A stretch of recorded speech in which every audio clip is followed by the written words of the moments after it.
Hello everyone, welcome to electrical and skills. आज के session में हम लोग एमपीपीजीसीएल जूनियर इंजीनियर इलेक्ट्रिकल का मतलब Madhya Pradesh power generating company limited द्वारा जो प्रीवियसली क्वेश्चन पेपर पूछे गए थे गाइस, जो 3 पेपर है उसको हम लोग डिटेल में डिस्कस करने वाले हैं। ये हमारा एक लास्ट पेपर होने वाला है जिसके अंदर हम लोग 3rd नंबर का जो पेपर था वो हम लोग डिस्कस करेंगे। देखिए, आपको ये जानना उतना ही इंपॉर्टेंट है गाइस प्रीवियसली जितना आप अभी करंटली प्रिपेयर करो। ये सारे प्रीवियस ईयर क्वेश्चन से होता है क्या कि आपको किस तरीके से क्वेश्चन का लेवल था, ठीक है, किस तरीके के क्वेश्चन का डेप्थ है, ये आपको सारी चीजें पता चल जाती है।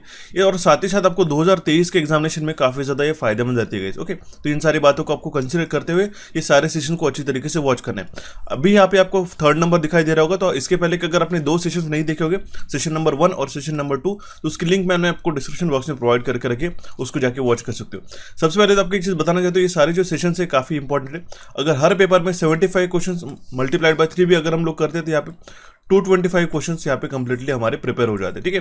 तो इन्हीं के साथ आपको अलग अलग कॉन्सेप्ट्स का भी नॉलेज पता चल जाता है। ओके, साथ ही साथ अभी रिसेंटली एमपीपीजीसीएल चल रहे हैं, एमपीपीजीसीएल जेईई ने उसका ऑफिशियल सिलेबस जो है बोर्ड के वेबसाइट पे रिलीज करा दिया है, जहाँ पे आपको डिटेल सिलेबस मिल जाएगा। एक तो आप जो ऑफिशियल सिलेबस है कंप्लीटली पॉइंट बाय पॉइंट आप वेबसाइट से डाउनलोड कर सकते हो, या फिर अगर आपके पास हमारा ऐप होगा तो सिलेबस का सेक्शन हमने आपके लिए स्पेशली अवेलेबल करा है, वहां से आपका जो सिलेबस है वो देख सकते हो, ठीक है। तो इसके अंदर मेजर हमारे पास में 10 इंपॉर्टेंट टॉपिक है, जिसके अंदर फंडामेंटल्स है, सर्किट्स है, मेजरमेंट एंड मेजरिंग इंस्ट्रूमेंट्स है। तो मैंने ऑलरेडी बता दिया कि आपको मेजरिंग इंस्ट्रूमेंट्स पे काफी फोकस करना होगा। मशीन है, जनरेशन, ट्रांसमिशन और डिस्ट्रीब्यूशन है, स्विच गेयर एंड प्रोटेक्शन है, पावर इलेक्ट्रॉनिक्स। और यहाँ पे जो मैंने 3 कलर करके रखे highlight, specifically estimating and costing, utilisation of electrical power, conservation and audit. ये 3-4 जो टॉपिक्स है काफी इंपॉर्टेंट है और ये सिलेक्शन दिला सकते हैं। अब आपको किस तरीके से सिलेक्शन दिला सकते हैं मैं बताता हूँ। ये जो काफी कवर सिलेबस है 60% ऑलमोस्ट एस्पिरेंट प्रिपेयर करके जाते हैं, लेकिन अगर इसमें से जो आपको टॉपिक्स मैंने पढ़ाया गाइस वो अगर आप अच्छी तरीके से पढ़ के जाओगे तो डेफिनेटली आपके जो यूनिक क्वेश्चन बनते हैं एग्जामिनेशन में वो आपके तैयार हो जाएगा और उसी के साथ आपका सिलेक्शन के चांसेस काफी हाई हो जाते हैं। ओके, अब ये जो काफी इंपॉर्टेंट टॉपिक्स है, सारे इंपॉर्टेंट टॉपिक्स हमने हमारे सुपर एमसीक्यू कोर्स में स्पेसिफिकली हमने एमपीपीजीसीएल जेईई के लिए उसको डिजाइन किया गाइस। तो उसमें सुपर एमसीक्यू कोर्स में हमने सारे 10 इंपॉर्टेंट टॉपिक्स के साथ, ठीक है, हमने डिटेल में अच्छी तरीके से क्वेश्चन के साथ, टेबल्स के साथ अच्छी तरीके से आपको पढ़ाया गाइस। उसके अंदर हमने estimating and costing, electrical power, utilisation का, इसमें अंदर वेल्डिंग हो गया, हीटिंग हो गया। उसके अंदर हमने देखिए इसके अंदर क्या है, काफी सारे एस्पेक्ट हमें पूछे। इसके अंदर थ्योरी भी है, इसके अंदर एमसीक्यूज भी है, ठीक है, और इसके अंदर ब्रीफ टेबल्स और चार्ट्स भी है, ठीक है। इसके अंदर टेबल्स प्लस चार्ट्स भी हमने इसमें डाल के रखे गए। तो ये काफी अच्छी तरीके से जहां रिक्वायर्ड जो चीजें होती है वो हमने सारी आपको पढ़ाई गई। इसके अंदर एक और मैं सेशन आपको प्रोवाइड करने वाला हूँ, इलेक्ट्रिकल सर्किट का भी सेशन वहां पे अपलोड हो जाएगा और कंजर्वेशन एंड ऑडिट का भी यहाँ पे एक सेशन एक्स्ट्रा एक अपलोड हो जाएगा, सो दैट आप अच्छी तरीके से प्रिपेयर कर सको। इन सारे टॉपिक को मिस नहीं करना है। अब देखिए, इसकी जो इंट्रोडक्टरी जो लॉन्च प्राइस थी वो थी 499, लेकिन आपके लिए स्पेसिफिकली काफी क्विकली आपको प्रिपेयर करना है 1 से 1.5 महीने में इस एग्जामिनेशन के लिए, इसलिए हमने इसका जो ऑफिशियल प्राइस है वो हमने घटा के इस MP50 मध्य प्रदेश 50 इस कूपन कोड को लगा के, स्पेसिफिकली कूपन कोड है, इसको लगा के आप डायरेक्टली 250 रुपीज का डिस्काउंट ले सकते हो। और ये मंथली सब्सक्रिप्शन नहीं गई, आप पूरे साल भर के लिए देख सकते हो, ठीक है, लेस देन 30 रुपीज, ठीक है। आप 30 रुपए से भी कम में अगर हम लोग इसको कंसिडर करते हैं 250 रुपए को, ठीक है, 249 को अगर हम लोग 12 से डिवाइड करते हैं तो अराउंड उसका जो मंथली आपका प्राइस आ रहा है 20.75 रुपीज। मतलब आप सोच सकते हैं दिन का 1 रुपए से भी कम से कीमत में आप इस कोर्स को ज्वाइन कर सकते हो और इसको अच्छी तरीके से प्रिपेयर कर सकते हो। इसका जो कूपन कोड है MP50, ये कूपन कोड लगाना है गाइस। इसको किस तरीके से ज्वाइन कर लेना है, ऐप आपके पास होना चाहिए इलेक्ट्रिकल इंजीनियरिंग एमसीक्यूज का। अगर आपके पास एप्पल डिवाइसेस है iOS के, जैसे कि iPad हो गया, आईफोन्स हो गया, ठीक है, तो उसके लिंक मुझे आप कमेंट बॉक्स में मांग सकते हो, आपको लिंक भी प्रोवाइड करा दूंगा। अगर आपके पास एंड्रॉइड डिवाइस है तो आप हमारे ऐप को डाउनलोड कर लेना, डिस्क्रिप्शन बॉक्स में उसके लिंक मैंने आपको प्रोवाइड करके रखे। उसको ज्वाइन करने से पहले बेसिक रजिस्ट्रेशन करना रहता है, आपका नाम और नंबर डाल के, और पेड कोर्स के सेक्शन में आप एमपीपीजीसीएल जेईई इलेक्ट्रिकल का कोर्स ज्वाइन कर सकते हो। ये जो सुपर एमसीक्यू कोर्स आपको पेड कोर्स में मिलेगा, ये सारे रिकॉर्डेड सेशन है। और एक चीज बताना चाहता हूँ, ज्वाइन करने से पहले प्लीज इस कूपन कोड को यूज कीजिएगा, सो दैट आप मैक्सिमम बेनिफिट ले सके और इस कंप्लीट कोर्स को पूरे साल भर के लिए सिर्फ 249 रुपीज में ज्वाइन कर सकते हो। जिन्होंने ज्वाइन करके रखा है उनसे भी आप रिव्यू ले सकते हो, काफी इंटरेस्टिंग वे में हमने वहाँ पे पढ़ा है। साथ ही साथ अगर आपको जनरल नॉलेज का भी प्रिपरेशन करना होगा तो हमारे पास में कोचिफाई का ऐप है, जिसपे आप हमारे जो बेस्ट 500+ क्वेश्चन का एक हमारा जीके सेट है, जिसमें हिस्ट्री, ज्योग्राफी, पॉलिटी और जीके हमने डाल के रखा है। तो सिर्फ इसके अंदर एमसीक्यूज ना होते हैं, हमने टेबल्स और चार्ट्स के माध्यम से अलग अलग क्वेश्चन आपको फ्रेम अप किया है। अगर हम लोग इसकी बात करें तो मोर देन 1000 से लेके 2000 तक क्वेश्चंस आप इससे बना सकते हो, जो हमने टेबल्स और चार्ट्स प्रोवाइड करके रखे। इसका भी इन डेप्थ आपको स्टडी जो मटेरियल है वो हमने हमारे कोचिफाई के ऐप के ऊपर डाल के रखा है। ये भी वीडियो रिकॉर्डेड कोर्स है, इसको आप ज्वाइन कर सकते हो सिर्फ 125 रुपये में से पूरे साल भर के लिए। तो सोच सकते हो बापा 50 कूपन कोड अगर आप लगाते हो तो इसको आप डेफिनेटली ज्वाइन कीजिएगा, सारे एग्जामिनेशन के लिए काम में आता है, इंक्लूडिंग यूपीपीसीएल जेईई। ओके, तो आपको ये दोनों भी रिकमेंडेड कोर्सेज है जो आपको रिकमेंड कर रहा हूँ। ये तो काफी मैंडेटरी है, इंपॉर्टेंट है कि आपको पूरे ऑफिशियल सिलेबस पे जो अभी भी रिलीज हुआ है ना गाइस, उसके बाद ही हमने कोर्स को रिलीज किया। ऐसा नहीं कि इसके पहले से हमने इसको कोर्स को शुरू करा किया है। जो ऑफिशियल सिलेबस है, जो भी इंपॉर्टेंट टॉपिक्स थे वो सारे हमने कवर करा है। हर एक सेशन का ई बुक है आपको ऐप पे ही मिलने वाला है और आपकी इसकी 12 महीने की वैलिडिटी रहने वाली है। कूपन कोड MP50, इस कूपन कोड को याद करिएगा ऐप परचेस करने से पहले। सिर्फ 249 रुपीज में इसको ज्वाइन कर सकते हो। तो अभी हम लोग हमारे सेशन को स्टार्ट करते गए और देखते हैं हमारा सबसे पहला क्वेश्चन। देखिए सबसे पहला क्वेश्चन क्या कह रहा है, Ohm's law is applicable for. ठीक है, ओम्स लॉ में क्या बताता है, ठीक है, ओम्स लॉ में बताता है कि जो वोल्टेज रहता है इस कंडक्टर के अक्रॉस, ये जो वोल्टेज रहता है इस कंडक्टर के अक्रॉस, वो डायरेक्टली प्रोपोर्शनल रहता है उसके करंट जो फ्लो रहा है उसमें से, और इनवर्सली प्रोपोर्शनल रहता है उसके जो इंटरनल रेजिस्टेंस रहता है उसके। ठीक है, तो जो उसमें भी हमारे पास में कंडीशंस होती है कि जो हमारा टेम्परेचर है वो कांस्टेंट रहे। ठीक है, ऐसे नहीं कि हम लोग वैरिंग टेम्परेचर के साथ ये मेजर करें। ओके, तो ये भी काफी कबार एग्जामिनेशन में क्वेश्चन बनता है कि Ohm's law applicable for constant temperature और वैरिंग टेम्परेचर। तो कांस्टेंट टेम्परेचर उसका करेक्ट आंसर होता है। तो ओम्स लॉ है ये हमारा मेटालिक कंडक्टर के लिए एप्लीकेबल है, नॉन मेटल, ठीक है, नॉन लीनियर कंपोनेंट के लिए नहीं होगा और जीरो डायोड के लिए नहीं होगा। ठीक है, ऑप्शन सी इसका करेक्ट आंसर आ जाएगा। बढ़ते भी हमारे नेक्स्ट क्वेश्चन की ओर, which of the following statement is true. अभी हमारे पास इस तरीके से क्वेश्चंस काफी सारे पूछे जा रहे हैं, इसमें से कौन सा स्टेटमेंट करेक्ट है, नॉट करेक्ट है। अभी यहाँ पे तो सिर्फ ट्रू पूछा गया क्योंकि प्रीवियसली पूछा गया था क्वेश्चन, लेकिन अभी आजकल एग्जामिनेशन में क्या क्वेश्चन का ट्रेंड आ रहा है, नॉट ट्रू। ठीक है, नॉट ट्रू बेस्ड क्वेश्चंस पूछे जा रहे हैं। तो देखिए क्वेश्चन क्या है हमारे पास में, source transformation of Thevenin's theorem is known as a Norton's theorem. Okay, ये हमारा स्टेटमेंट, ये पहले स्टेटमेंट जो है हमारा करेक्ट हो जाएगा। ठीक है, क्योंकि जो हमारे पास में थेवेनिन्स थ्योरम्स में क्या रहता है, एक हमारे पास में वीटीएच सोर्स रहता है प्लस माइनस, और उसके सीरीज में जो है हमारा एक रेजिस्टेंस रहता है। ठीक है, लेकिन हम लोग नॉर्टन्स की बात करें तो हमारे पास में यहाँ पे करंट सोर्स रहता है। ठीक है, और इसके अक्रॉस में एक हमारा रेजिस्टेंस रहता है। करेक्ट, तो ये हमारा सोर्स ट्रांसफॉर्मेशन हो गया थेवेनिन्स टू नॉर्टन, उसी को हम लोग कहते हैं, डिफाइन करते हैं। काफी कबार आपको ड्यूअलिटी वगैरह पे भी क्वेश्चन बनते हैं। ऑप्शन ए इसका करेक्ट आंसर आ जाएगा। एक चीज आपको बताना चाहता हूँ, कंट्रोल सिस्टम और आपके पास में माइक्रो प्रोसेसर का जो टॉपिक है यहाँ पे इंक्लूडेड नहीं है सिलेबस में, तो आपको उसकी चिंता करने की जरूरत नहीं है।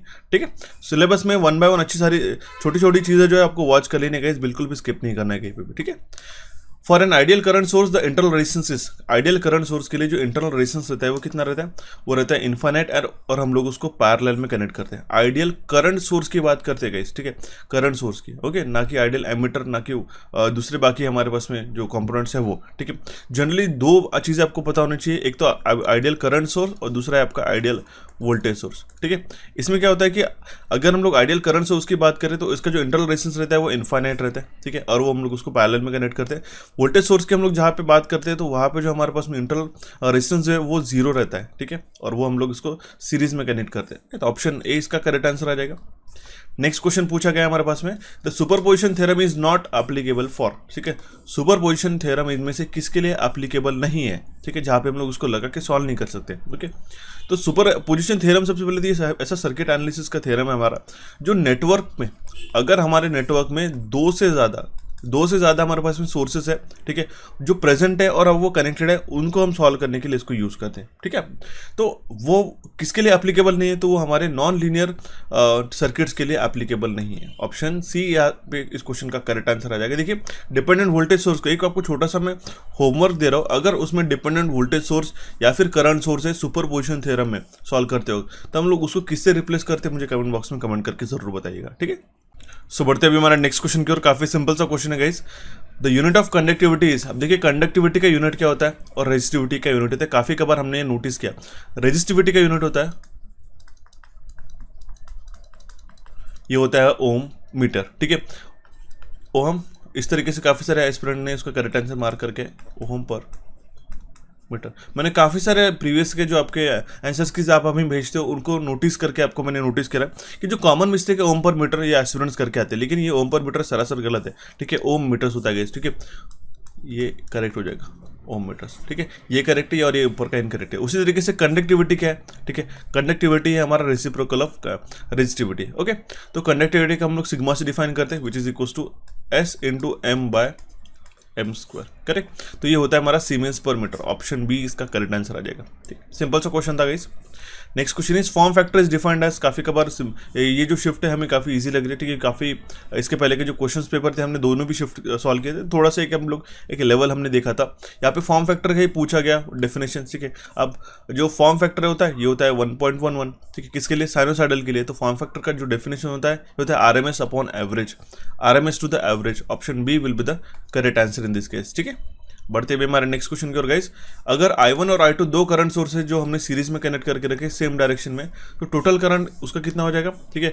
Such condition is not a valid condition, okay, ठीक है। तो ये जो कंडीशन होती है ये कोई हमारी वैलिड कंडीशन नहीं, क्योंकि अगर हम लोग एक नोटिस करते हैं कि हमारे सीरीज सर्किट में अगर हम लोग कंसिडर कर लेते तो करंट का सिंपली जो वैल्यू रहता है वो सेम ही रहता है। लेकिन अगर हम लोग करंट सोर्सेज को पैरेलल में ऐड करते हैं तो उसके जो डायरेक्शन के अकॉर्डिंगली उसका जो करंट का एडिशन या फिर सब्सट्रैक्शन हमारा हो जाता है। लेकिन यहाँ पे उन्होंने क्या मेंशन किया, I1 और I2 दोनों भी करंट सोर्सेज है और उनको सीरीज में कनेक्ट करके रखा है, तो उनका जो टोटल करंट हमें पूछा गया। अभी देखिए यहाँ पे करंट सोर्स की जगह यहाँ पे V1 और V2 हमारे दो वोल्टेज सोर्स थे, अगर हम लोग सीरीज में कनेक्ट करते तो उनका एडिशन होता था depending upon its polarity, okay. ये मान लो हमारा 5 वोल्ट का है और हमारे पास में 10 वोल्ट का है, तो इसका टोटल इक्विवेलेंट हमारा निकलता था, ये था हमारा 15 वोल्ट्स का, ठीक है। तो इन सारी बातों को आपको ध्यान में रखना है, इस तरीके से कॉन्फिडेंट हो कि आपको करेक्ट आंसर मार्क करना है। ऐसा नहीं कि काफी सारे student I1 plus I2 mark करके आ गए कि दोनों भी सीरीज में है और इनका एडिशन हो जाएगा, ये गलत हो जाएगा, okay. Option D will be the correct answer in this case. Next question is the polar form of a vector 20 at an angle of 60 degree, what is the rectangular form of this vector. देखिए ये question काफी unique और अभी simply उन्होंने conversion के ऊपर question पूछा गया, इसके लिए मैं आपको सोल्यूशन बताता हूँ, ठीक है। तो इसको हम लोग किस तरीके से रिजॉल्व करते हैं, पोलर फॉर्म जो है, ठीक है, कोऑर्डिनेट का हम लोग रिप्रेजेंट करते हैं a at an angle of theta से, ठीक है। और हमारा जो रेक्टेंगुलर फॉर्म रहता है एक्स प्लस आई वाई या फिर ए प्लस जे बी, इस तरीके से हम लोग रिप्रेजेंट करते हैं, सिंपल सा है। तो जहाँ पे अगर हम लोग x प्लस आई वाई का वैल्यू अगर निकालना चाहे तो x का वैल्यू कितना होता है, x is equal to a cos of theta, y का वैल्यू होता है a sine of theta, correct. a का जो वैल्यू होता है ये होता है हमारा 20, यहाँ पे बताया गया, थीटा मतलब होता है हमारे पास में डिग्री, एक एंगल पर्टिकुलरली, ठीक है। x का वैल्यू निकल के आएगा हमारे पास में 20 कॉस ऑफ 60, ठीक है। y का जो वैल्यू निकल के आएगा ये आएगा हमारे पास में 20 साइन ऑफ 60, ठीक है। इसका जो वैल्यू आता है ये आता है 10 और इसका वैल्यू आता है हमारे पास 17.3, ओके। तो जो रेक्टेंगुलर फॉर्म निकल के आएगा ये आएगा हमारे पास में 10 प्लस जे 17.33, ठीक है। ऑप्शन डी इस क्वेश्चन का करेक्ट आंसर हो जाएगा। अब देखिए इसको सॉल्व करने के लिए मैंने काफ़ी दिनों से आपको एक रिकमेंड किया था सेशन, अगर आप हमारे पास फर्स्ट टाइम विजिट कर रहे हो तो आप ये पहली बार देख रहे होगे, रेक्टेंगुलर और polar and polar two rectangular का ये जो कॉम्प्लेक्स अलजेब्रा के क्वेश्चंस होते हैं, एडिशन हो गया, सब्सट्रैक्शन हो गया, डिवीजन हो गया, मल्टीप्लिकेशन हो गया।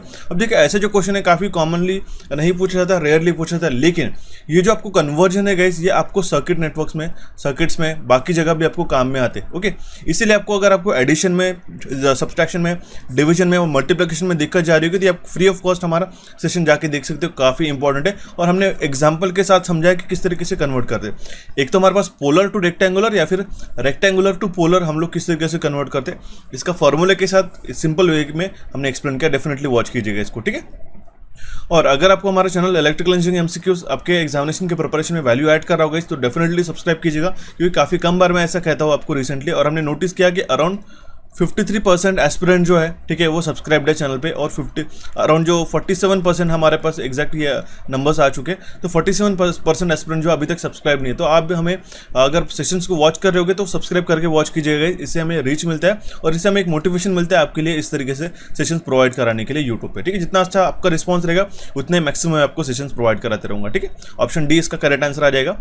Next question is the Curie point is, काफ़ी बार हमने देख लिया गाइस, क्यूरी पॉइंट ऐसा क्रिटिकल टेम्परेचर रहता है जहाँ पे जो उस टेम्परेचर के ऊपर जो हमारा मटेरियल है, कोई भी मटेरियल हो गया, उसकी जो परमानेंट मैग्नेटिक प्रॉपर्टीज है वो लूज हो जाती है, ठीक है। उसको हम लोग कहते हैं क्यूरी टेम्परेचर गाइस, उसको हम लोग कहते हैं क्यूरी टेम्परेचर। अगर हम लोग इस तरीके से इसको प्लॉट भी करना चाहे, ठीक है, तो ये पैरामैग्नेटिक मटेरियल का हो गया, ठीक है, और फेरोमैग्नेटिक मटेरियल के लिए, ठीक है, ये कुछ इस तरीके से आता है, ठीक है।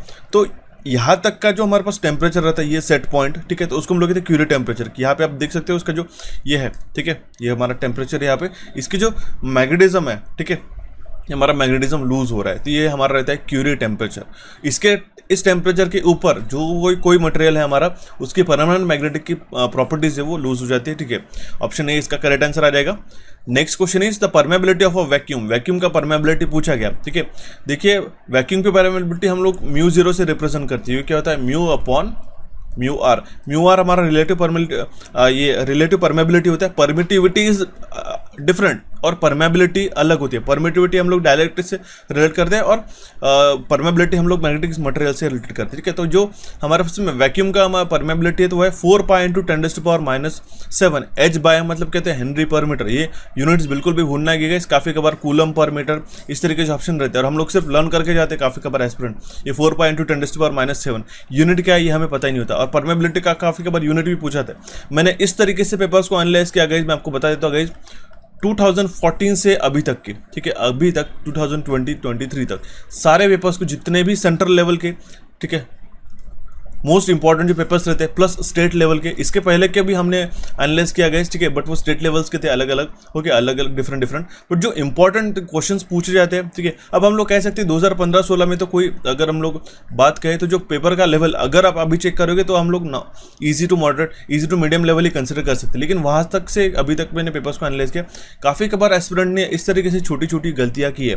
अभी तक जितने भी बार हमने नोटिस किया तो जो आपको टेबुलर फॉर्म में जो आपको क्वेश्चन बनते गए मैच द पेयर के फॉर्म में, तो यहाँ पे आपको परमेबिलिटी हो गया, परमिटिविटी हो गया, और यहाँ पे जो है था आपका यूनिट का ऐसा क्वेश्चन पूछा गया था। मतलब यहाँ पे प्रॉपर्टी थी और उसका यूनिट, और यहाँ पे एक क्वेश्चन आपको पूछा गया था, ठीक है। और जो क्वेश्चन था वो 2 मार्क के लिए था। तो आप समझ सकते हो कि किस तरीके से आपको क्वेश्चन को प्रिपेयर करना रहता है, सो दैट आप अच्छी तरीके से इसकी जो है प्रिपरेशन करा सको, ओके। तो इन सारी बातों को आपको ध्यान में रखना होगा इस, और अच्छी तरीके से आपको प्रिपेयर करना होगा, देखिए।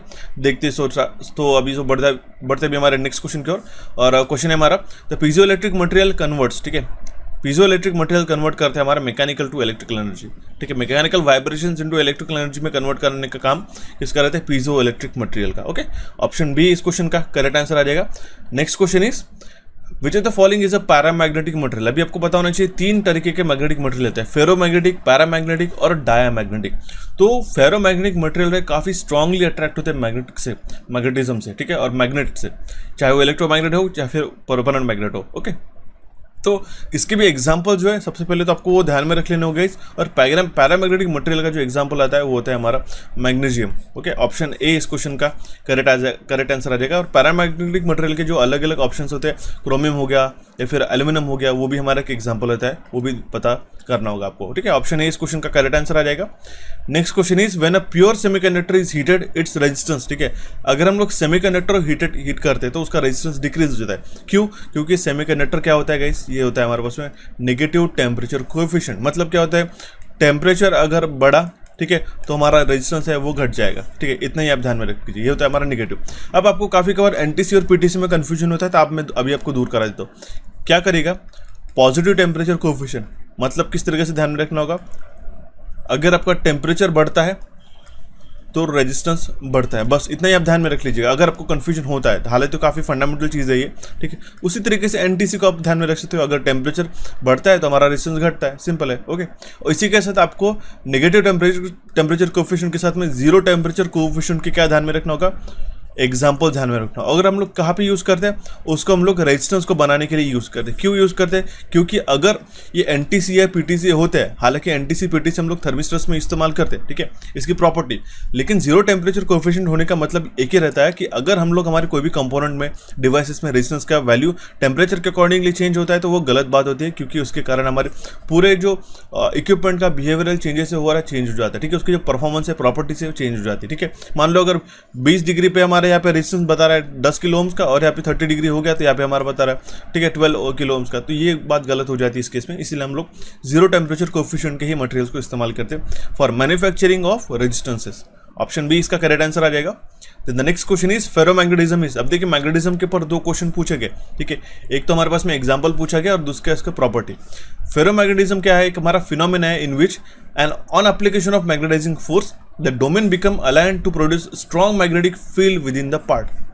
देखिए बताए तो अगर यहाँ पे कोई भी मैग्नेटिक फोर्स नहीं है, ठीक है, मैग्नेटाइजिंग फोर्स नहीं मान लो, तो इसके अंदर का जो मैग्नेटिक डोमेन्स रहते हैं कुछ इस तरीके से अलाइन रहते हैं, ठीक है। ओके, ये इस तरीके से अलाइन रहते हैं, कहीं पे भी डायरेक्शन उनकी डिफाइन नहीं थी गाइस, ठीक है।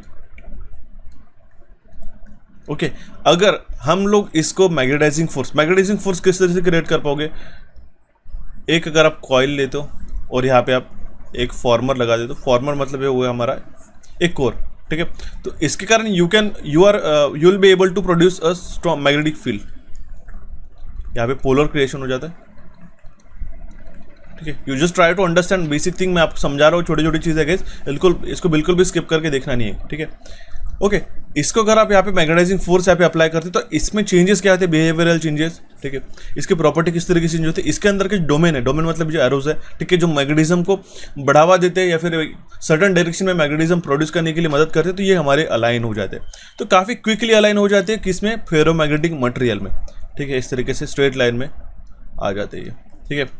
तो यही हमारे पास ऑप्शन में बताया गया है, जो हमारे पास ऑप्शन ए है, the phenomena on which an application of magnetising force इस डोमेन के ऊपर, इस मटेरियल के ऊपर लगाते हैं, कोई भी मैग्नेटिक मटेरियल हो गया तो वो हमारा एक स्ट्रॉन्ग मैग्नेटिक फील्ड प्रोड्यूस करता है विद इन द पार्ट, इस पार्ट के अंदर ही एक स्ट्रॉन्ग मैग्नेटिक फील्ड हमारा प्रोड्यूस करता है, ओके। इन बातों को आपको ध्यान में रखना होगा, इसीलिए इस क्वेश्चन का करेक्ट आंसर आ जाएगा ऑप्शन ए, ओके। सो बढ़ते अभी हमारे नेक्स्ट क्वेश्चन की ओर guys. The purpose of an open circuit test is, open circuit test हम लोग मैग्नेटाइजिंग रेजिस्टेंस को पता करने के लिए यूज करते हैं ट्रांसफार्मर में। सिंपल सा क्वेश्चन था, option B will be the correct answer in this case. काफ़ी बार हम लोग इसको एलिमिनेट करके देख लेते हैं और काफ़ी फंडामेंटल क्वेश्चन भी गाइस। उसी के तरीके से आपको जो शॉर्ट सर्किट टेस्ट किसके लिए पता करते हैं हम लोग, ये मुझे कमेंट बॉक्स में कमेंट करके बताइए, ऑप्शन में छुपाया हुआ है, ऑप्शन बी इसका करेक्ट आंसर आ जाएगा। Then the next question is, starter is necessary to start DC motor because, DC motor को स्टार्ट करने के लिए स्टार्टर की रिक्वायरमेंट क्यों रहती है, क्योंकि जो इनिशियल हाई आर्मेचर करंट रहता है, ठीक है, उसको वो लिमिट कर सके, ओके। और क्योंकि अभी हम लोग उसको लिमिट क्यों कर सके, क्योंकि हमारे पास में जो बैक ईएमएफ है स्टार्टिंग में वो कितना रहता है, 0 रहता है गाइस, इसलिए इसका करेक्ट आंसर आ जाएगा हमारे पास ऑप्शन डी, इसलिए हम लोग स्टार्टर का रिक्वायरमेंट रहता है, ओके। क्योंकि जो हमारा ईबी है, बैक ईएमएफ डायरेक्टली प्रोपोर्शनल रहता है स्पीड से, ओके। क्योंकि किस तरीके हम लोग निकालते हैं कि EB is equal to 5PZN/60A। अभी आपने देख लोगे कि जो हमारा बैक ईएमएफ डायरेक्टली प्रोपोर्शनल रहता है स्पीड से, तो जो इनिशियली हमारी स्पीड रहती है वो कितनी रहती है, 0, ठीक है। इनिशियली हमारी स्पीड 0 रहती है, तो इसलिए हमारे पास में जो स्टार्टिंग करंट को लिमिट करने के लिए हम लोग स्टार्टर का इस्तेमाल करते हैं, ऑप्शन डी यहाँ पे करेक्ट आंसर आ जाएगा, ठीक है। सो देखते भी हमारा next question guys. Next question is, single phase induction motors are dash motor. Single phase induction motor जो रहती है, दोनों भी रहती है हमारी कैपेसिटर स्टार्ट और कैपेसिटर रन मोटर भी, ओके।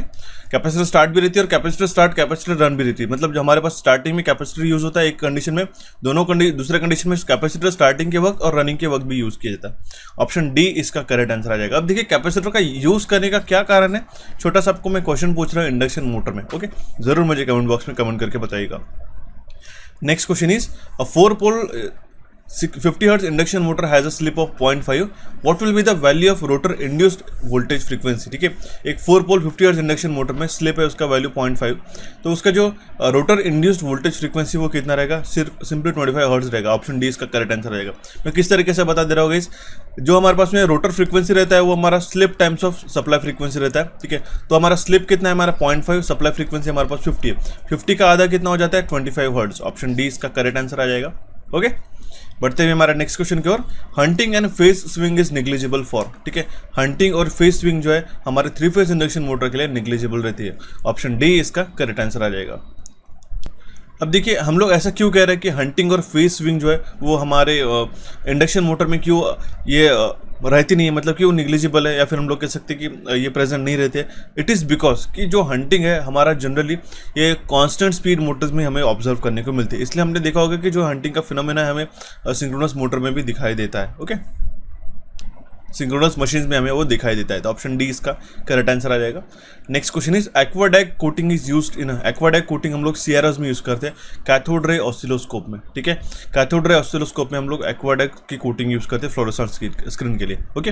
तो ऑप्शन बी इस क्वेश्चन का करेक्ट आंसर आ जाएगा। Next question is, the Kelvin double bridge is in its basic form is use to measure. Kelvin double bridge जो है उसके बेसिक फॉर्म में क्या मेजरमेंट के लिए यूज किया जाता है, उसको हम लोग लो रेजिस्टेंस मेजरमेंट के लिए इसको इस्तेमाल करते हैं, ऑप्शन बी इसका करेक्ट आंसर आ जाएगा। देखिए केल्विन डबल ब्रिज का सबसे पहले आपको होमवर्क की तरह दे रहा हूँ, आपको पढ़ लेना है। इसका पहले तो सबसे पहले फॉर्मूला ध्यान में रख लेना गाइस, जो एग्जामिनेशन में ब्रिज का फॉर्मूला बनता है, ओके। और इसके जो लो रेजिस्टेंस, हाई रेजिस्टेंस और मीडियम रेजिस्टेंस का जो वैल्यू होता है वो दूसरी चीज़ आप ध्यान में रख लीजिए, नोट डाउन कीजिएगा जितनी भी आपको चीज़ें बताता हूँ एग्जामिनेशन से पहले, क्योंकि होता क्या है कि हम लोग सिर्फ उसको अभी ध्यान में रख लेते हैं आज के दिन के लिए माइंड में कि हाँ हमें ये पढ़ना है, बस जैसे सेशन खत्म हो जाता है उसको हम लोग रख देते हैं। यही सबसे बड़ी गलती होती है। जितने भी अभी तक हमारे एस्पिरेंट्स का, जितने भी थाउजेंड्स ऑफ एस्पिरेंट्स का हमारे पास सिलेक्शन हो चुका है इलेक्ट्रिकल इंजीनियरिंग एमसीक्यूज के द्वारा, उन्होंने एक ही चीज़ मैंने उनकी कॉमन ऑब्जर्व की कि उन्होंने एक ही मुझे कहा कि सर आपने जितना भी नोट्स में बताया था, ठीक है, ये चीज़ें करनी है, वो हमने सारी चीज़ें की थी और उसी का कहीं ना कहीं जाके इम्पैक्ट आपको यहाँ पे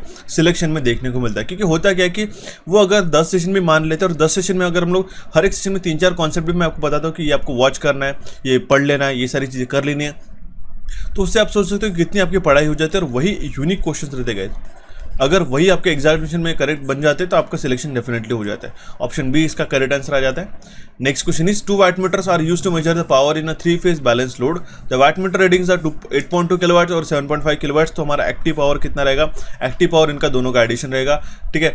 8.2 प्लस 7.5, यहाँ पे आ जाएगा 7, यहाँ पे आ जाएगा 15.7। ऑप्शन डी इसका करेक्ट आंसर हो जाएगा। अब देखिए एक और चीज़ पढ़ लेनी है आपको, 2 वाटमीटर मेथड हमने इस कोर्स के अंदर, ये जो हमारा एमपीपीजीसीएल का सुपर एमसीक्यू कोर्स है उसके अंदर सारी कंडीशन मैंने आपको पढ़ा दी गई, वो भी आपको अच्छी तरीके से वॉच कर लेना होगा। और उसी के साथ जो अलग अलग हमारे पास में कंडीशन रहती है, कौन से क्वेश्चन बन सकते हैं मैक्सिमम, वो हमने कवर करा है। ऑप्शन डी इसका करेक्ट आंसर आ जाएगा। Next question is voltmeter calibration can be done with. Voltmeter calibration हम लोग पोटेंशियोमीटर के द्वारा कर सकते हैं। ऑप्शन ए इसका करेक्ट आंसर हो जाएगा। उस दिन मैंने आपको एक क्वेश्चन पूछा था, what is difference between potentiometer और रियोस्टेट, और ये हमने टेलीग्राम पे क्वेश्चन पूछा था, तो आप मुझे इन दोनों का डिफरेंस बताइएगा कि इन दोनों में क्या डिफरेंस होता है करके, ओके। ऑप्शन ए इसका करेक्ट आंसर आ जाएगा। Next question is to minimise the loading effect on a circuit under test the input impedance of the device must, ठीक है।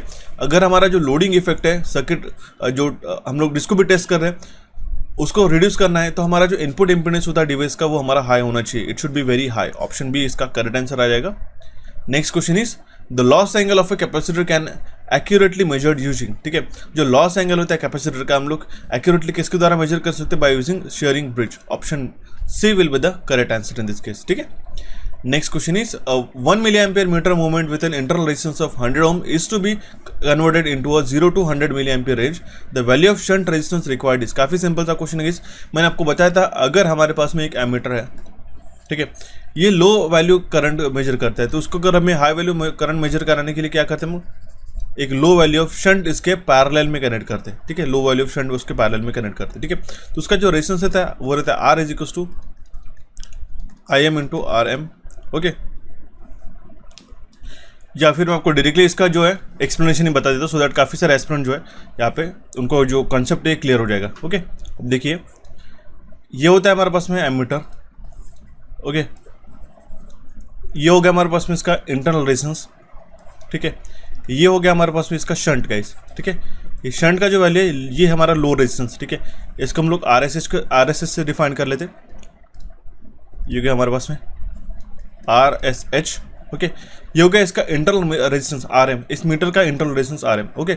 अब देखिए यहाँ से अगर हमारा करंट आ रहा है I, ओके, यहाँ से अगर हमारा करंट जा रहा है I, तो यहाँ पे जो मीटर में करंट जा रहा है वो है हमारे पास IM, और जो हमारे पास में शंट में जा रहा है ये कितना होगा? ये हो गया I माइनस IM। सिंपल है, करंट डिवीजन रूल से निकाल सकते हैं। अभी देखिए इसमें आपको सारी चीज़ें ऑलरेडी बता चुका हूँ कि हमारे पास RM जो है हमारा इंटरनल रेजिस्टेंस है हमारे कॉइल का, ओके। RSS जो है वो होता है हमारे पास में शंट रेजिस्टेंस, I जो है हमारे पास में रिक्वायर्ड करंट है, IM जो है हमारा इस मीटर करंट हो गया, ओके। और इनका जो दोनों का डिफरेंस है RSS में से फ्लो हो रहा है, ठीक है। तो जो RSH का वैल्यू निकल के आता है, ठीक है, RSH का जो वैल्यू निकल के आता है, सिंपली आप ध्यान में रख लीजिएगा formula RM upon M minus 1, okay. तो M का जो डेफिनेशन होता है, M मतलब क्या होता है ये आप इतना ध्यान में रख लोगे, तो M will B equals to multiplying power हम लोग उसको होता है I बाय IM, ठीक है। मतलब जो हमारे पास रिक्वायर्ड करंट है हमें 0 to 100 मिली एम्पेयर हमें कन्वर्ट करना है, मतलब उस मीटर की जो रेंज है हमें बढ़ानी है 100 मिली एम्पेयर पे, ओके।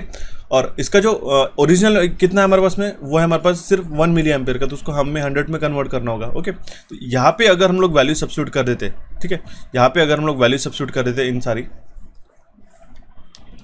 इन सारी गिवन वैल्यूज की, तो हम लोग इसका करेक्ट आंसर निकाल सकते हैं फिर भी।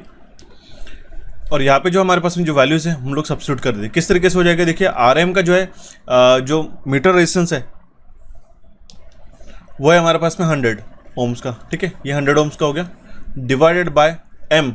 एम मतलब कितना हो गया, आई बाय आई एम। आई मतलब कौन सा था, रिक्वायर्ड रेंज, कितनी रिक्वायर्ड हमें कन्वर्ट करानी है, 100 मिली एम्पियर का वो होना चाहिए, 100 इंटू 10⁻³ डिवाइडेड बाय कितनी उसकी एग्जिस्टिंग है। एग्जिस्टिंग मतलब जो पुरानी वाली है 0 टू ये सिर्फ 1 मिली एम्पियर का ही है, तो इसको हम लोग लिखेंगे 1 इंटू 10⁻³ या फिर आप लोग डायरेक्टली भी लिख सकते हैं अगर आप इसका कैलकुलेशन आता है तो -1। तो इसका जो वैल्यू निकल के आता है ये आता है हमारे पास में 1.01। ऑप्शन ए इसका करेक्ट आंसर रहेगा। इससे हम लेके कॉन्सेप्ट सीख लिया गया इसकी, अगर हमें मीटर का जो है एमीटर का हमें रेंज एक्सटेंड करना होगा तो हम लोग उसके शंट में एक रेजिस्टेंस पैरेलल में कनेक्ट करते हैं जिसका वैल्यू रहता है लो। ओके, ऑप्शन ए इसका करेक्ट आंसर आ जाएगा। इसके डेफिनेशन और डेरिवेशन भी हमने कवर करा दिया in the form of this equations. Okay, next question is the type of system is determined by. System का टाइप जो है हम लोग डिफाइन करते हैं उसके नंबर ऑफ पोल्स, कितने ओरिजिन पे नंबर ऑफ पोल्स प्रेजेंट है उससे। ओके, ऑप्शन ए इसका करेक्ट आंसर आ जाएगा। सो देखते हैं अभी हमारा next question, the root locus always starts from. ठीक है, रूट लोकस जो है हमेशा स्टार्ट होता है ओपन लूप पोल से और टर्मिनेट होता है ओपन लूप जीरो से। स्टार्ट होता है पोल से और टर्मिनेट होता है जीरो से। ओके, ऑप्शन ए इसका करेक्ट आंसर आ जाएगा। कंट्रोल सिस्टम से 2 क्वेश्चन पूछे गए थे फॉर अ क्रिटिकली, अभी और 3rd क्वेश्चन आ गया। क्रिटिकली डैम्ड सिस्टम के लिए जो क्लोज लूप पोल्स रहते हैं वो कितने रहते हैं, वो रियल, इक्वल और नेगेटिव रहते हैं। It should be real, equal और नेगेटिव। क्रिटिकली डैम सिस्टम के लिए जो type of close loop poles are real, equal and negative. Okay, over damped के लिए रियल, अनइक्वल और नेगेटिव रहते हैं। ओके, बट ये जो क्रिटिकली डैम के लिए रियल, इक्वल एंड नेगेटिव रहते हैं। ओके, ये भी बात ध्यान में रखना होगा, इंपॉर्टेंट चीज़ है। ठीक है, इसका मेरे को फंडामेंटल आपके कंट्रोल सिस्टम के सेशन में भी मैं प्रोवाइड करा दूंगा। Okay, next question is if the gain crossover frequency of a system is less than its phase crossover frequency then the system is. ठीक है, अगर हमारा गेन क्रॉसओवर फ्रीक्वेंसी सिस्टम का वो कम है उसके फेज क्रॉसओवर फ्रीक्वेंसी से, तो हमारी जो सिस्टम है वो हमारी स्टेबल होती है। ऑप्शन सी इसका करेक्ट आंसर आ जाएगा। सिंपल सा क्वेश्चन था guys. Next question is which of the following conductor is generally used in a transmission line. इनमें से कौन सा कंडक्टर जो है हम लोग ट्रांसमिशन लाइन में इस्तेमाल करते हैं, तो ACSR कंडक्टर होता है वो। ऑप्शन सी इसका करेक्ट आंसर आ जाएगा। Aluminium conductor, steel reinforcing. ठीक है, स्टील रीइंफोर्सिंग मतलब क्या हो गया कि हमारे पास में जो बीच में है स्टील के स्टैंड्स रहते हैं, बीच में स्टील के स्टैंड रहते हैं और यहाँ पे ऊपर एल्यूमिनियम रहते हैं। इस बीच में स्टील के स्टैंड्स रखने का ये मकसद यही होता है कि हम लोग इसको स्टेबिलिटी प्रोवाइड कर सके। ओके, और एल्यूमिनियम स्टैंड हम लोग इसलिए इसको यूज़ कर सके सो दैट हम लोग उसकी कंडक्टिविटी बढ़ाए। ओके, क्योंकि आपको पता है एल्यूमिनियम की कंडक्टिविटी ज़्यादा है as compare to the steel. Steel stand जो है हमारे मैकेनिकल स्टेबिलिटी प्रोवाइड करने के लिए काम में आता है। ठीक है, अब देखिए ACCC, ठीक है, ACSR, ACSS, अलग अलग टाइप के जो कंडक्टर्स होते हैं हमने हमारे कोर्स में भी पढ़ाए गए। डेफिनेटली वॉच कीजिएगा, काफ़ी वैल्यू एडेड करते हैं आपके एग्जामिनेशन के लिए और वो आपके हर एक एग्जामिनेशन के लिए काम में आएगा। ओके, ऑप्शन सी यहाँ पे करेक्ट आंसर आ जाएगा। नेक्स्ट क्वेश्चन इज अगर सैग जो है ट्रांसमिशन लाइन पे वो बढ़ जाता है तो टेंशन हमारा घट जाएगा। ठीक है, सैग जो है वो अगर हमारा बढ़ जाता है, ये अगर हमारा हो गया transmission tower. Okay, and this should be the conductor. Okay, तो सैग जो है ये कितना रहता है, it should be like this, ये होता है इतना सैग। ठीक है, इस तरीके से जो कैटेनरी टाइप का जो झुकाव हमें देखने को मिलता है कंडक्टर में, आप ऑब्जर्व कीजिएगा बाहर जाके। ठीक है, और स्पैन कितना रहता है यहाँ से लेके यहाँ तक, क्योंकि यहाँ पे अगर हमारा इंसुलेटर है लगा हुआ, ठीक है, ये रहता है हमारा कंप्लीटली स्पैन। ओके, और ये इतना जो डिफरेंस आता है ये होता है हमारा सैग। तो सैग अगर हमारा घट जाता है, सैग अगर हमारा बढ़ जाता है, ठीक है, तो हमारा टेंशन जो है हमारा डिक्रीज हो जाएगा। क्योंकि टेंशन अगर हमारे पास में मान लो स्ट्रेट कनेक्टेड, ठीक है, इस तरीके से है, ठीक है, कनेक्टेड, तो यहाँ पे कितना टेंशन रहेंगे इन पोल्स के ऊपर आप समझ सकते हैं। ठीक है, जितना हमारा जो सैग है, ठीक है, वो हमारा बढ़ जाता है उतना ही हमारा टेंशन घटते हो जाता है। ठीक है, इसका एक फॉर्मूला भी रहता है, S = WL²/8T। इस फॉर्मूला से आप डिफाइन कर सकते हो। जो हमारा T है टेंशन, जिस तरीके से सैग बढ़ते हैं तो टेंशन हमारा कम हो जाएगा। L का मतलब होता है ये होता है लेंथ बिटवीन 2 पोल्स और W होता है weight on the conductor. Option A इसका करेक्ट आंसर आ जाएगा। Next question is a synchronous condenser is usually a dash. एक सिंक्रोनस कंडेंसर जो है हमारी ओवर एक्साइटेड सिंक्रोनस मोटर रहती है। ऑप्शन बी इसका करेक्ट आंसर आ जाएगा। A synchronous condenser is an over excited synchronous motor. Option B will be the correct answer in this case. ठीक है, next question is pin type of insulator are use for. ये अभी भी 2022 के examination में पूछा गया था, महाट्रांसको के एग्जामिनेशन में। काफी सिंपल सा क्वेश्चन है। पिन टाइप ऑफ इंसुलेटर ये 33 kV तक ही हमें सपोर्ट करता है। It can provide insulation up to 33 kV। 33 kV तक हमारा जो पिन इंसुलेटर है वो सपोर्ट करता है सस्टेनेबल हमारा ऑपरेशन करने के लिए। ठीक है, इंसुलेशन प्रोवाइड करने के लिए। ऑप्शन ए इसका करेक्ट आंसर आ जाएगा। Next question is the load flow solution is essential for. Load flow solution जो है हमारे जो नया पावर सिस्टम, और अगर हम लोग उसको प्लानिंग कर रहे हैं या फिर एक्सटेंड कर रहे हैं हमारा एग्जिस्टिंग, अगर हमारे पास लोड डिमांड बढ़ जाती है तो उसको डिज़ाइन करने के लिए हम लोग लोड फ्लो सॉल्यूशन का इस्तेमाल करते हैं। ऑप्शन सी इसका करेक्ट आंसर आ जाएगा। वेरी वेरी इंटीग्रल पार्ट है हमारे पावर सिस्टम का load flow studies. Option C इसका करेक्ट आंसर आ जाएगा। Next question is the power transfer in a long transmission line is limited by. जो पावर ट्रांसफर होता है लॉन्ग ट्रांसमिशन लाइन में वो किसके द्वारा लिमिट किया जाता है? वो लिमिट किया जाता है between the by the magnitude of the voltage at the two ends, the reactance between two ends and the sine of angle between the two voltages. Okay, ये फॉर्मूला आपको ध्यान में रखना होगा। P will B equals to VS multiplied by VR divided by X sine del. ठीक है, ये होता है इसका फॉर्मूला गाइस। ठीक है, sending end voltage, receiving end voltage, उसका रिएक्टेंस और उसके साइन डेल के ऊपर डिपेंड करता है हमारा पावर ट्रांसफर या long transmission line. Okay, option A इसका करेक्ट आंसर आ जाएगा। Next question is in a power system the each बस और node is associated with how many quantities. ठीक है, पावर सिस्टम में हर एक बस या फिर नोड कितने क्वांटिटीज से एसोसिएटेड रहती है? वो 4 क्वांटिटीज से एसोसिएटेड रहती है। ठीक है, कौन से गाइस? ये आपका काफ़ी सिंपल से अभी आपको बताया गाइस। स्लैक बस रहती है, हमारे पास में लोड बस, या फिर हम लोग उसको ठीक है लोड बस रहती है, और तीसरा रहता है हमारे पास में जनरेटर बस। ठीक है, तो स्लैक बस, जनरेटर, लोड बस और जनरेटर बस में हमारे पास में 4 अलग अलग क्वांटिटीज कौन सी रहती है? पहली तो आपको बताता है, ये तो रहता है हमारे पास में वोल्टेज, दूसरा रहता है हमारे पास में लोड एंगल डेल, तीसरा रहता है हमारे पास में एक्टिव पावर P, और चौथा रहता है हमारे पास में रिएक्टिव पावर Q। देखिए किस तरीके से क्वेश्चन पूछा गया, आज भी आपको पूछा जा सकता है। काफ़ी कबार एस्पिरेंट इन्हीं सारे स्टेटमेंट में कंफ्यूज हो जाते हैं, इसीलिए आपको मैं रिकमेंड करता हूँ 2023 हो चाहे कोई आगे साल भी आप प्रिपेयर कर रहे होगे तो भी आप इन सारे सेशंस को बिल्कुल स्किप मत कीजिएगा। इससे आपको काफ़ी अलग अलग क्वेश्चंस का नॉलेज मिलता है और वैरायटी ऑफ क्वेश्चंस की आपकी प्रिपरेशन होते जाती है। ठीक है, ऑप्शन ए इसका करेक्ट आंसर आ जाएगा। Then the next question is for a load bus of a power system the specified quantities are। ठीक है, हमारे पास में कौन सी क्वांटिटी स्पेसिफाई की जाती है उसी क्वेश्चन के ऊपर डिपेंडेंट है हमारे लोड बस के लिए। अब देखिए लोड बस में रियल और रिएक्टिव कंपोनेंट जो है पावर का ये हमें स्पेसिफाई किया जाता है। अगर अननोन क्वांटिटीज रहता तो कौन सी रहती है? सिंपल है। ठीक है, V और डेल। ठीक है, वोल्टेज और लोड एंगल। उसी तरीके से स्लैक बस के लिए और लोड जनरेटर बस के लिए अभी आपको पता होना चाहिए। ऑप्शन ए इसका करेक्ट आंसर आ जाएगा। मैं आपको छोटा सा होमवर्क देके जा रहा हूँ। जनरेटर बस के लिए और स्लैक बस के लिए कौन सी वैल्यूज पता रहती है और कौन सी वैल्यू अननोन रहती है, मुझे जरूर कमेंट बॉक्स में कमेंट करके बताइएगा। ठीक है, next question is if a set of negative sequence voltage is applied to a stator winding of an alternator. अगर हमारा एक नेगेटिव सीक्वेंस वोल्टेज जो है हम लोग अप्लाई करते हैं स्टेटर वाइंडिंग अल्टरनेटर के, तो वहाँ पे उस केस में जो डायरेक्शन है रोटेशन का स्टेटर फील्ड का वो अपोजिट हो जाता है to that of a rotor. Option B इसका करेक्ट आंसर आ जाएगा। ठीक है, अगर हमारा नेगेटिव सीक्वेंस अप्लाई, अगर पॉजिटिव सीक्वेंस अप्लाई हमारा हो गया RYB, तो उसका नेगेटिव क्या हो जाएगा guys? RBY।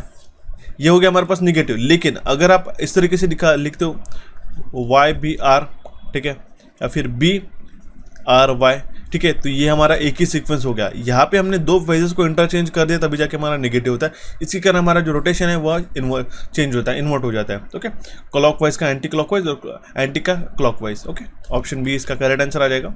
Next question is in order to design a five bit comparator how many outputs are needed. Five bit comparator को डिजाइन करने के लिए कितने आउटपुट्स की रिक्वायरमेंट रहती है? ठीक है, तो इसके लिए जो मैग्नीट्यूड रहता है, ठीक है, ये हम लोग किस तरीके से डिफाइन करते हैं? n should be less than equals to 2⁻k। ठीक है, तो k जो है हमारे पास में कितने आउटपुट लाइन्स रिक्वायर्ड है? तो अगर हमारा n जो है 5 है, ठीक है, n बिट हमारे पास में 5 बिट है, तो 5 should be less than equals to 2⁻k। तो हमारे पास k का वैल्यू अगर हम लोग 3 सब्स्टिट्यूट करते हैं, ठीक है, तो मतलब 8 हो जाएगा यहाँ पे। ठीक है, किस तरीके से गाइस देखिए 2⁻8 will B equals 2⁻3 will B equals to 8 हो जाएगा। दैट मीन्स क्या है 8 इज ग्रेटर देन 5। ये हमारी कंडीशन यहाँ पे सेटिस्फाई हो जाती है। ऑप्शन सी इसका करेक्ट आंसर आ जाएगा। सो देखते भी हमारा नेक्स्ट क्वेश्चन गाइस। क्वेश्चन क्या है हमारे पास में?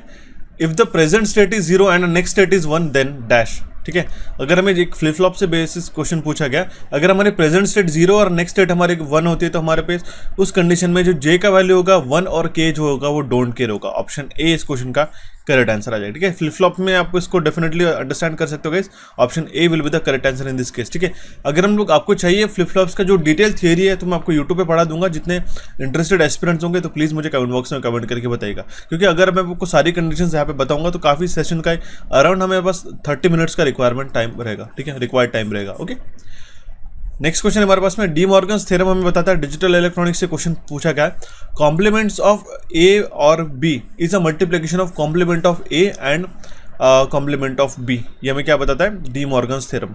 कॉम्प्लीमेंट मतलब क्या होता है, इन्वर्ट कर देना, ठीक है, A ored with B complement will B equals to A bar anded with B bar, ये इसका स्टेटमेंट है। ऑप्शन ए इसका करेक्ट आंसर आ जाएगा। डिजिटल इलेक्ट्रॉनिक्स का हमारा एक सेशन है यूट्यूब पे, उसका वॉच कर सकते हो, सिंपली आपको ये सारी चीज़ें समझ में आ जाएगी। अलग अलग लॉज है, और अगर आपको शॉर्टकट एक पूरा फॉर्मूला चाहिए एक ही चार्ट में, तब हमारे इंस्टाग्राम पेज को फॉलो कीजिएगा, वहाँ पे मैंने पूरा चार्ट ही डाल के रखा है, या फिर टेलीग्राम से भी आप उस इमेज को डाउनलोड कर सकते हो अपने फ़ोन में, ठीक है। सो the next question is D rating factor या ट्रांजिस्टर से एसोसिएटेड है गाइस। मैं आपको बताता हूँ डी रेटिंग फैक्टर हमें क्या बताता है कि जो हमारा ट्रांजिस्टर का जो डिसिपेशन रेटिंग है, ठीक है, किस तरीके से टेम्परेचर के साथ बढ़ता है या फिर घटता है। बेसिकली ये घटता ही है हालांकि, ठीक है, किस तरीके से टेम्परेचर के साथ में ये घटता है। ओके, अगर हमारा टेम्परेचर बढ़ जाता है तो ट्रांजिस्टर का जो जंक्शन टेम्परेचर अगर हमारा जो है बढ़ जाता है तो उस केस में हमारे पास डी रेटिंग फैक्टर हमारा रिड्यूस हो जाता है। तो हम अगर इसका जो डेफिनेशन होगा फॉर्मूला के द्वारा हम लोग del P by del T, इससे हम लोग करेक्ट आंसर मार्क कर पाएंगे। Option B will be the correct answer in this case, ठीक है। Next question is the reverse bias PN junction has a resistance of the order of, ठीक है, हमने काफी बार डिस्कस कर चुके हैं, मेगा ओम्स में रहता है। ऑप्शन सी इसका करेक्ट आंसर जाएगा, अंटिल वो ब्रेकडाउन ना हो जाए, ब्रेकडाउन होने के बाद तो जीरो ही रहेगा, सिंपल है, ठीक है। रिवर्स बायस कंडीशन में ये हमारा जो ट्रांजिस्टर का पीएन जंक्शन रहेगा उसका जो रेजिस्टेंस रहेगा it is just like an open circuit, ठीक है, अगर हम लोग डिफाइन किया जाए तो ये मेगा ओम्स में रहता है। ऑप्शन सी इसका करेक्ट आंसर आ जाएगा। ओपन सर्किट मतलब हमारे पास में कुछ उसमें रेजिस्टेंस कनेक्टेड रहता है, हालांकि हम लोग उसका एक इमेजिनरी रेजिस्टेंस कंसिडर करें तो ये मेगा ओम्स में रहता है, ठीक है, गीगा ओम्स नहीं, किलो ओम्स नहीं, ओम्स में नहीं रहता है। Okay, next question is conductivity of a pure silicon at 300 Kelvin is what. 300 kilo Kelvin पे हमारा कंडक्टिविटी क्या है प्योर सिलिकॉन का, तो ये है हमारे पास 4.35 इंटू 10⁻⁻⁴ सीमेंस पर metre. Option B will be the correct answer in this case, ठीक है। Next question is maximum efficiency पूछी गई हाफ वेव रेक्टिफायर की, काफी बार हम लोग डिस्कस कर चुके हैं। फुल वेव की और हाफ वेव की आपको पता होना चाहिए। हाफ वेव की रहती है 40.6, फुल वेव की पूछी गई थी होती है हमारे पास 81.2%। ओके, ऑप्शन बी इस क्वेश्चन का करेक्ट आंसर आ जाएगा। फुल वेव के लिए 81.2% ध्यान में रखना होगा।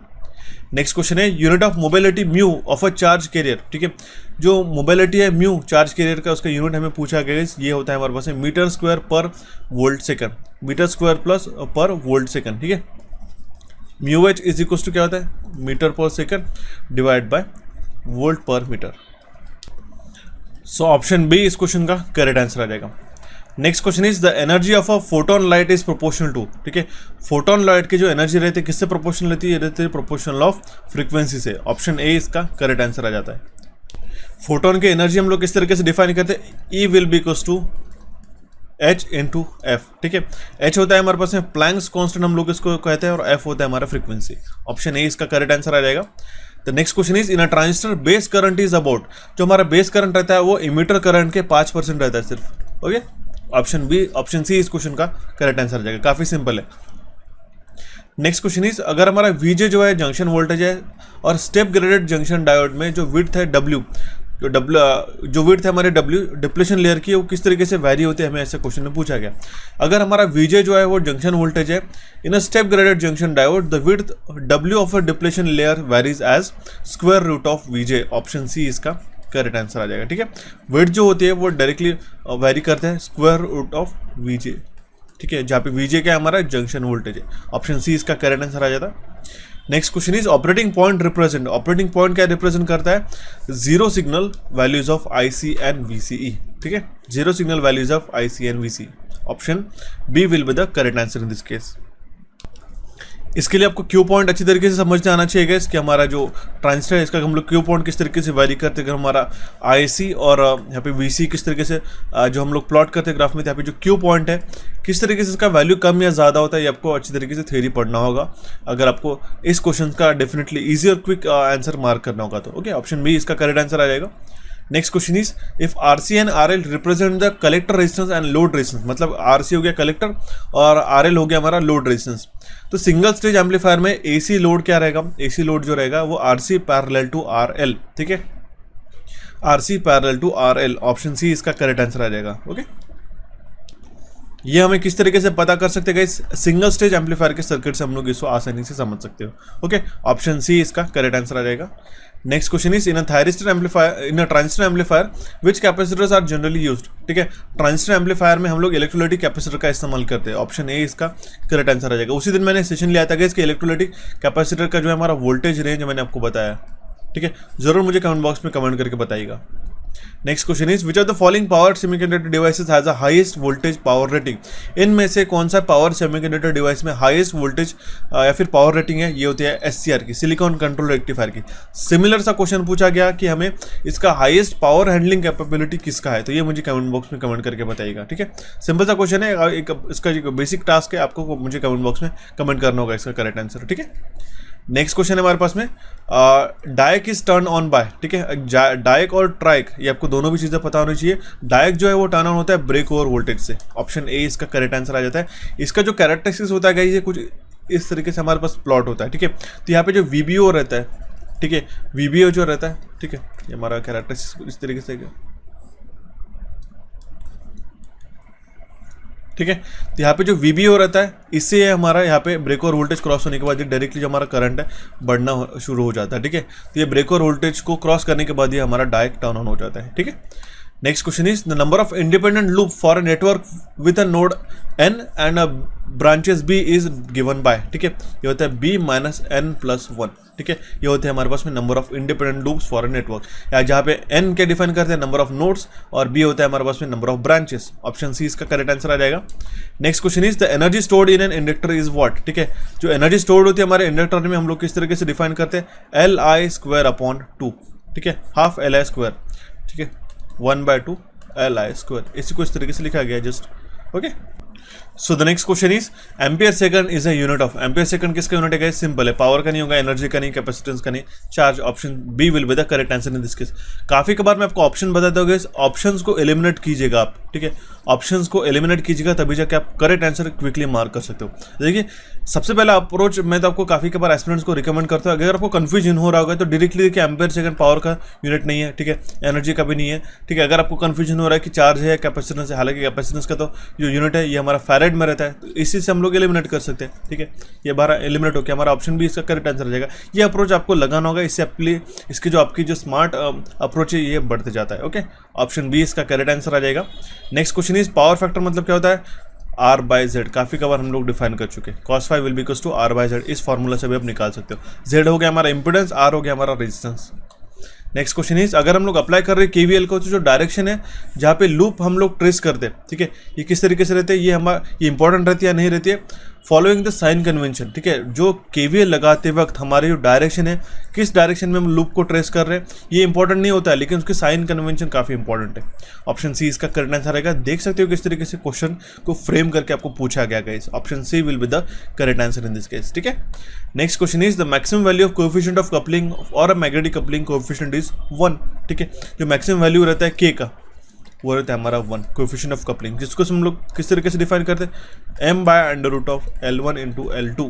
ठीक है, the duality of a charge, charge का ड्यूअलिटी क्या होता है? Flux linkage.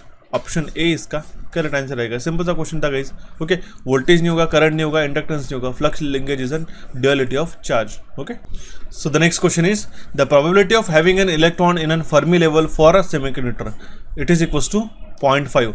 देखिए, सेमीकंडक्टर के लिए इसका जो वैल्यू होता है वो 0.5 होता है, मेटल के लिए होता है 1 और इंसुलेटर के लिए उसका वैल्यू होता है 0। ध्यान में रखिएगा, ऑप्शन सी इसका करेक्ट आंसर आ जाएगा।